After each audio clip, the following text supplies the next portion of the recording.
இறைவா, நீயே அனைத்தும். அன்புடன் அகத்திய மாமுனிவர் வாக்கு. சுக்கிர கடாட்சம் பெறும் நவராத்திரி ரகசியங்கள். ஒவ்வொரு நவராத்திரி இரவிலும் புண்ணிய நதிகளில் நீராடி நவராத்திரியில் வழிபட்டால் மேன்மைகள்தான் உண்டு. சித்தன் அருள் 1533 அக்டோபர் 19 2023 அன்று குருநாதர் அகத்திய பெருமான் உரைத்து பொதுவாக்கு வாக்குரைத்த ஸ்தலம் மானசா தேவி மலைக்கோவில், ஹரித்துவார், உத்தரகண்ட் மாநிலம். ஆதி ஈசனின் பொற்கமலத்தை பணிந்து செப்புகின்றேன் அகத்தியன். அப்பனே நலன்களாகவே நலன்களாகவே இன்னும் ஆசிகள் பின் கொடுக்க கொடுக்க இறைவன் தயாராகிக் கொண்டே. ஆனாலும் மனிதன்தான் அதை ஏற்க முடியாமல் எதையோ செய்து கொண்டிருக்கின்றான். இவை எல்லாம் அப்பனே வாக்குகளில், வாக்கியத்தில், அதாவது பல வாக்கியத்தில் கூட. பின் யாங்கள் செப்பிவிட்டோம். மானசா தேவி ஆலயத்தில் அடியவர்கள் எழுப்பிய கேள்விகளுக்கு குருநாதர் உரைத்த பதில்கள்.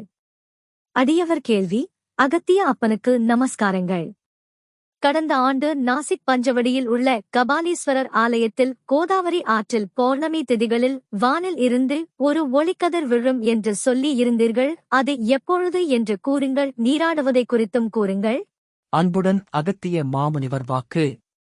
இந்த ஆண்டு தசமி தினத்தில் அப்பனே, விஜயதசமி நவராத்திரியிலும் கூட சுக்கிரன் சிறிது கீழே இறங்கி வருவான் அப்பா. அதனால்தான் அப்பனே வேண்டிக் கொள்வது. இதனைப் பற்றிக் கூட பின் அறிவியல் வழியாகவே யான் உரைக்கின்றேன்.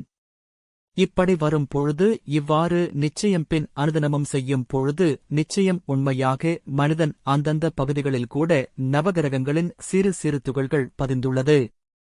இவ்வாறு கீழே இறங்கும் பொழுது வணங்கினால், மந்திரத்தை பின் தேவியை வணங்கிக் கொண்டிருந்தால் அப்பனே நிச்சயம் ஏற்கும் என்பேன் அப்பனே. இதனால்தான் அனைத்தும் கிட்டும் என்பேன். அப்பனே பல வழிகள் உண்டு. ஆனால் தெரிவதில்லை. ஏன் வணங்குகின்றோம் என்று தெரியாமலே வணங்கிக் கொண்டிருக்கின்றான் முட்டாள் மனிதன். அதனால்தான் தெரிந்து வணங்குங்கள்.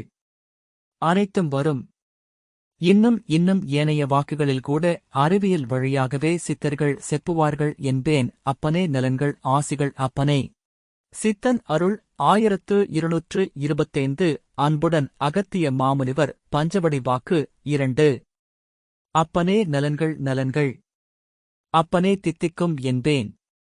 வரும் காலங்களில் நிச்சயமாய் என் பக்தர்களுக்கு வழியும் காட்டுவேன் அப்பனே. ஒன்றை மட்டும் சொல்கின்றேன். அதாவது நவதினங்கள், அதாவது நவராத்திரி என்கிறீர்கள். நவராத்திரி அன்று சுக்கிரனின் ஆதிக்கம், அதாவது நட்சத்திரம் அனைத்து நதிகளிலும் விழும். அதனால் பின் ஒவ்வொரு நவராத்திரி இரவிலும் கூட நீராடி புண்ணிய நதிகளில் நீராடி அப்பனே நவராத்திரியில் வழிபட்டால் அப்பனே மேன்மைகள்தான் உண்டு என்பேன் அப்பனே. இதை நவராத்திரி முடிந்தவுடன் இங்குதான் நாசிக் பஞ்சவடி அதிகம். இப்பூர்ணமியில்தான் அதிகம்.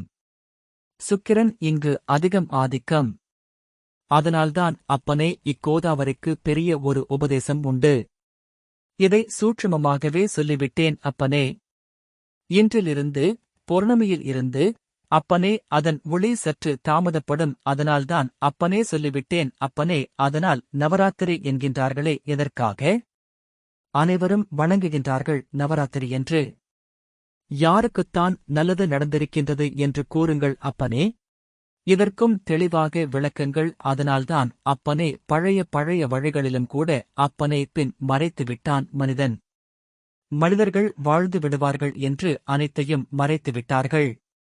ஆனால் யான் விடப்போவதில்லை, எடுத்து வருவேன் இக்கலி யுகத்திலும் கூட. இன்னும் உண்மைகளை நிரூபிக்கப் போகின்றேன். நல்லோர்களுக்கு அப்பனே உதவிடுவேன். இதை சரியாக பயன்படுத்திக் கொண்டாலே நன்று. நட்சத்திரங்கள் பல எங்கெல்லாம் ஒளி விழுகின்றது. ஒவ்வொரு நட்சத்திரத்திற்கும் ஒவ்வொரு பெயர் இருக்கின்றது. அவையெல்லாம் வரும் காலங்களில் நிச்சயமாய் சொல்வேன் அப்பனே. இப்பொழுது சொல்லிவிட்டேன் அப்பனே. சுக்கிரன் நட்சத்திரம் பற்றி வாக்கு சுருக்கம். 1. நவராத்திரியிலும் கூட சுக்கிரன் சிறிது கீழே இறங்கி வருவார்கள். 2. நவராத்திரி அன்று சுக்கிரனின் ஆதிக்கம், அதாவது சுக்கிரன் நட்சத்திரம் அனைத்து நதிகளிலும் விழும். 3. ஒவ்வொரு நவராத்திரி இரவிலும் கூட புண்ணிய நதிகளில் நீராடி நவராத்திரியில் வழிபட்டால் உங்களுக்கு மேன்மைகள் உண்டு. உங்களுக்கு அனைத்தும் கிட்டும். அனைத்தும் வரும். மனிதர்கள் வாழ்ந்து விடுவார்கள் என்று அனைத்தையும் மறைத்து விட்டார்கள். குருநாதர் நமக்காக மீண்டும் இந்த ரகசியங்களை நாம் நன்றாக வாழ எடுத்துச் சொல்லி உள்ளார்கள். குருநாதர் வாக்கினை செயல்படுத்தி ஒவ்வொரு நவராத்திரி இரவிலும் புண்ணிய நதிகளில் நீராடி வழிபட்டு வாழ்வு மேன்மை அடையுங்கள். ஓம் அன்னை ஸ்ரீ லோபாமுத்ரா உடனுரை தந்தை அகத்திய மாமுனிவர் திருவடிகளில் சமர்ப்பணம். சர்வம் சிவார்ப்பணம்.